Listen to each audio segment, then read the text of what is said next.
நான் நடிகரை பார்த்தது வந்து அவர் நல்லா நடிப்பாருன்னு எல்லாருக்குமே தெரியும். எனக்கும் தெரியும். அவருடைய படத்திலே நான் ஏற்கனவே தங்க மகன் நடிச்சிருக்கேன். அதில வந்து அந்த தங்க மகன்ல என்ன வந்து சார் புருவத்த இப்படி பண்ணாதீங்க சார். சுருக்குறீங்க நீங்க. புருவத்த சுருக்காதீங்க.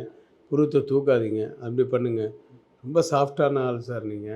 அப்படின்றது நான் படத்த கதை சொல்ல வந்தது தனுஷ் தான். சரி எதுக்கு ஏன்பா என்கிட்ட வந்த? உங்க அப்பாவே நடிப்பாரான்னு கேட்டேன். இல்ல சார், நீங்க வந்து இண்டஸ்ட்ரியில வந்து எல்லாரும் உங்கள என்ன நெனச்சிருக்காங்க, கோவக்கார ஒரு டைரக்டரு. எல்லாம் நெறைய கோவம் வரும் அவருக்கு அப்படின்ட்டு.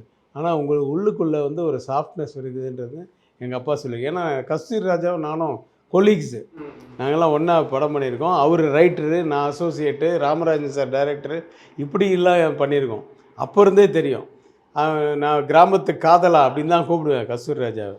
ஸோ அதெல்லாம் சொல்லியிருப்பார்ல பசங்களுக்கு. அதனால் உங்களுக்குள்ள ஒரு சாஃப்ட்னஸ்ஸு, உங்களுக்குள்ள ஒரு இது இருக்குது சார். அத கொண்டு வரணுன்னு தான் இந்த கேரக்டர் நான் உங்கள பண்ண சொல்றேன்.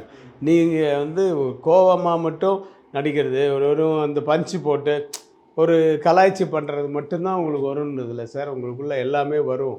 அப்படிங்கிறத நான் சொல்லணுன்றதுக்கு தான் சார் இந்த கதைய உங்க பண்ண சொல்றேன்.